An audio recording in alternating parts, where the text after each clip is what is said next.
The FIA have faced accusations of bias in the past, which they have routinely ignored. So, it was somewhat telling that they rushed to defend themselves in the wake of Sir Lewis Hamilton's comments about non-biased stewards. The sound and fury with which they defended themselves leads one to conclude that the FIA doth protest too strongly. The sloppy content of their hasty response suggests that either their emperor, the erstwhile master of the dark arts of media manipulation, is losing his touch, or his minions are finding it difficult to live up to his standards. This is because their frantic response was so poorly composed that it suggests that the FIA are either living in denial or still reeling from the shockwaves from their own self-detonated bomb. The FIA's claim that they develop strong, independent and experienced officials who carry out their work with impartiality and utmost professionalism rings hollow in the wake of their sacking of their highest-ranked steward, who apparently succumbed to pressure from Red Bull and acted in an unprofessional manner by breaking the rules and regulations to engineer a last-lap race in favor of Red Bull.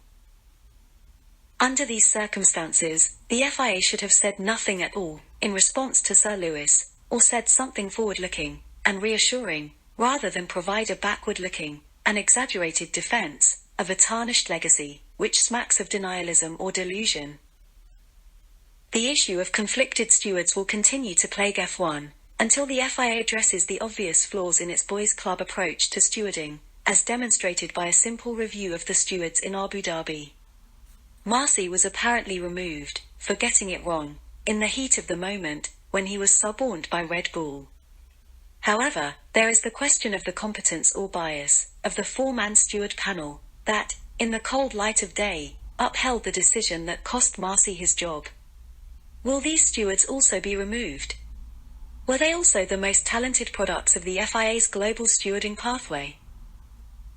To recall, the stewards panel included two long-serving, high-profile stewards, Derek Warwick and Gary Connolly.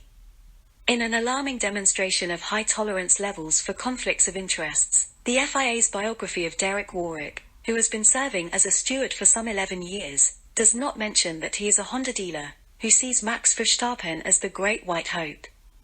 Furthermore, Warwick routinely grants interviews to the media, criticizing Sir Lewis. These obvious conflicts of interests resonate loudly with Sir Lewis Hamilton's concerns about biased stewards. To top it all off, in the wake of the outrageous Abu Dhabi decision, Warwick gave interviews to the media, describing Sir Lewis as sulking and full of self-pity. What does that say about his professionalism? Or what does he have to say, now that he has been found to have upheld a wrong decision?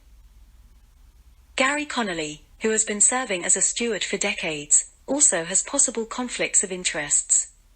He is the Australian steward who faced a barrage of insults from Max and his irate supporters for rightfully applying a penalty against him at the 2017 US Grand Prix.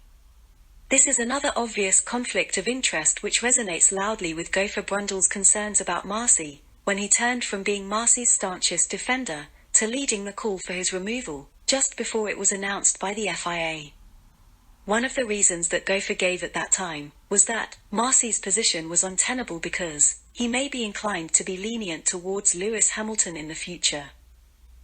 I just mean to say that's in full support of Michael Masi. I think he'll struggle to keep that position. The trouble is the spotlight will be on him. Every single decision will be analysed, and what happens if Lewis is up for a penalty? Will he be lenient on that? I think he's in an untenable situation.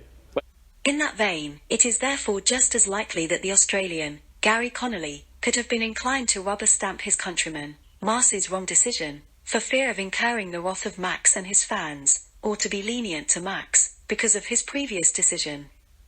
In another questionable display of professionalism, Connolly was later photographed alongside Max at a social event.